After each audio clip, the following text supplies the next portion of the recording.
আউযুবিল্লাহি মিনাশ শাইতানির রাজিম। বিসমিল্লাহির রহমানির রহিম। শ্রোতামণ্ডলী, আসসালামু আলাইকুম ওয়া রাহমাতুল্লাহ। আল্লাহ সুবহানাহু ওয়া তাআলা পবিত্র কোরআনের অন্তত 10টি সূরার মধ্যে ওজন সম্পর্কে নির্দেশনা দিয়েছেন। তার মধ্যে সূরা আরাফ আয়াত নাম্বার 8, এখানে আল্লাহ সুবহানাহু ওয়া তাআলা ওজন সম্পর্কে বলেছেন, সেদিন যথার্থ ওজন করা হবে, পাল্লা যাদের ভারী হবে তারাই অনন্ত কল্যাণ লাভ করবে, আর যারা ইচ্ছাকৃতভাবে আমার বিধিবিধান প্রত্যাখ্যান করেছিল তাদের পাল্লা হবে হালকা, তারা হবে চূড়ান্তভাবে ক্ষতিগ্রস্ত। অপর সূরা আনাম।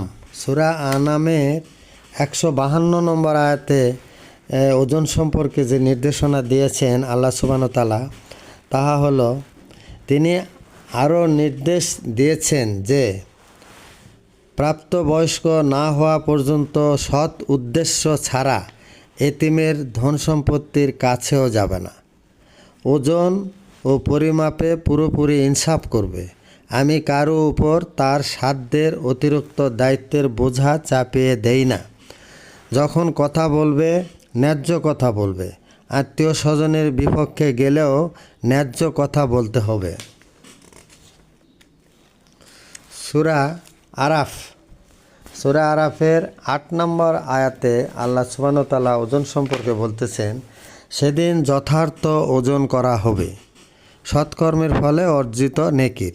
পাল্লা যাদের ভারী হবে তারাই অনন্ত কল্যাণ লাভ করবে, আর যারা ইচ্ছাকৃতভাবে আমার বিধিবিধান প্রত্যাখ্যান করেছিল তাদের পাল্লা হবে হালকা, তারা হবে চূড়ান্তভাবে ক্ষতিগ্রস্ত। সূরা আরাফের 85 নং আয়াতে আল্লাহ সুবহানাহু ওয়া তাআলা ওজন সম্পর্কে বলতেছেন, আর মাদিয়ানবাসীদের কাছে তাদের ভাই শোয়েবকে পাঠিয়েছিলাম। সে বলল, হে আমার সম্প্রদায়, তোমরা আল্লাহর ইবাদত করো, তিনি ছাড়া কোনো উপাস্য নেই। তোমাদের প্রতিপালকের কাছ থেকে সুস্পষ্ট বিধান এসেছে যে তোমরা ওজন ও পরিমাপ সঠিকভাবে করবে, কাউকে তার অধিকার বা পাওনা থেকে বঞ্চিত করিবে না। দুনিয়ার শান্তি স্থাপিত হওয়ার পর অশান্তি ও বিপর্যয় সৃষ্টি করবে না। সত্যিকার বিশ্বাসী হলে এর মধ্যেই তোমাদের কল্যাণ রয়েছে। সূরা হুদের 84, 85 এবং 86 নম্বর আয়াতে আল্লাহ সুবহানাহু ওয়া তাআলা ওজন সম্পর্কে বলিয়াছেন, মদিয়ানবাসীদের কাছে আমি তাদের ভাই শোয়েবকে পাঠিয়েছিলাম। সে বলেছিল, হে আমার সম্প্রদায়, তোমরা এক আল্লাহর ইবাদত করো, তিনি ছাড়া তোমাদের আর কোনো উপাস্য নেই। তোমরা মাপে ও ওজনে কম দিও না।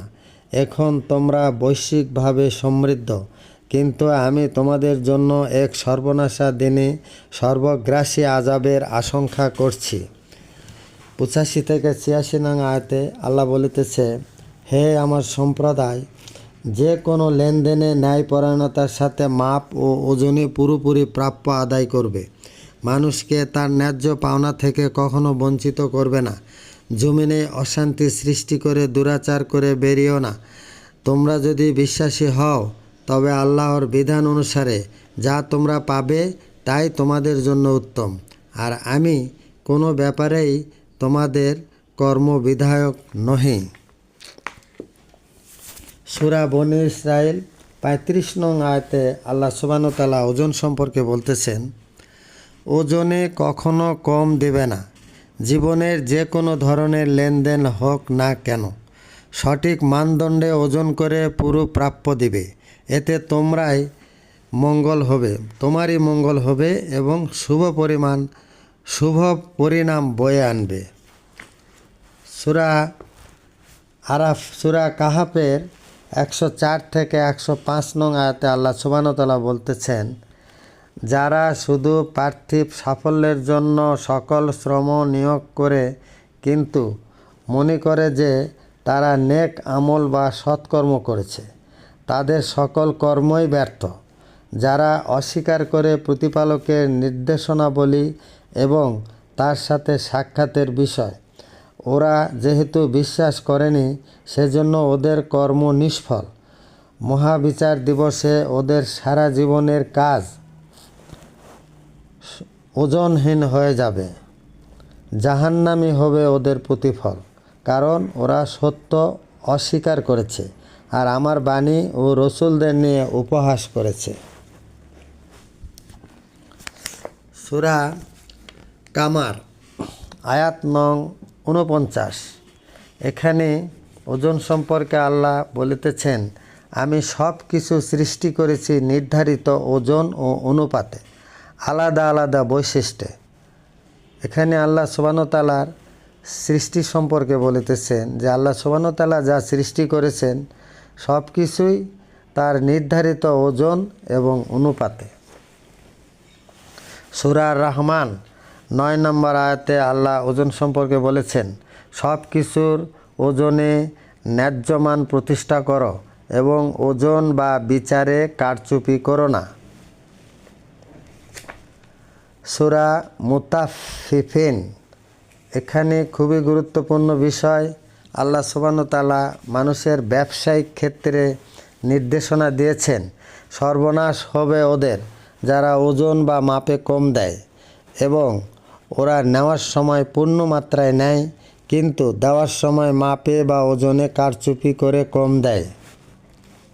শ্রোতামণ্ডলী, অনেক ধন্যবাদ।